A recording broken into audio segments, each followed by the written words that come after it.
There's been some massive news that has just dropped out of the Springboks camp. Malcolm Marx is out of the Rugby World Cup due to a knee injury. Now, we don't have much more on the situation. Jacques Nienaber didn't really say much more, but it has been confirmed that Malcolm Marx is out for the entire World Cup. Now, this does leave South Africa with a couple of decisions to make. Let me start with this. The full list of the Springboks placed on standby are Lukhanyo Loet de Jager, Jean-Luc de Preer, Thomas de Toy, Herschel Yankees, Pollard, Evan Ruiz, and Gerard Steenkamp. Now, from those players, there were a couple of them that flew with the Springboks to France. Those include de Toy, de Preer, Dwebe, Pollard, and Am. Sorry, I missed Joseph Dwebe from the list of players placed on standby. So there are those 5 players that are already in France. Now, at first thoughts, the Springboks lose a hooker, replace him with a hooker. So the sensible or obvious choice would probably be Dwebe in at hooker for Malcolm Marx, but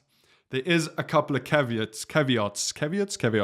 Bongi Mbonambe now moves into sort of that number 1 slot for hooker. He's going to be starting against Romania, and then I'm pretty sure he's going to start all the big games against Ireland and then into the quarterfinals. But they do have Dion Fourie in the squad who can play hooker as well as flank. So he'll probably slot in as that second hooker. Jacques Nienaber has also said that Marco van Staden has also been training in that hooker position. So maybe the Springboks have a little bit more depth in that hooker position than we first thought. Now, what this is saying, what Jacques Nienaber is saying, is that they're not necessarily going to bring up Dwebe from the players that were placed on standby, which means that they can bring in Handré Pollard. This is absolutely huge for the Springboks. Yes, Manie Libbok had a great game against Scotland, and I feel like the country are starting to get more and more behind Manie Libbok. But now we are going to see if the Springboks back Libbok over Handré Pollard. They've been speaking a big game in the press, saying that they really do back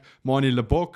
But we're going to see now who they bring up. Most likely, Handré Pollard will come forward due to this injury to Malcolm Marx. And it's going to be very interesting to see if Handré Pollard starts at 10 against Ireland or if Manie Libbok is going to start at 10 against Ireland. So that's the news out of today. Breaking news, Malcolm Marx out. Who are South Africa going to bring into that 33-man squad? I would assume it's going to be Handré Pollard. Let me know what you guys think down in the comments. Make sure you leave this video a like, and if you haven't, make sure you're subscribed. I'll see you guys in the next one. Peace.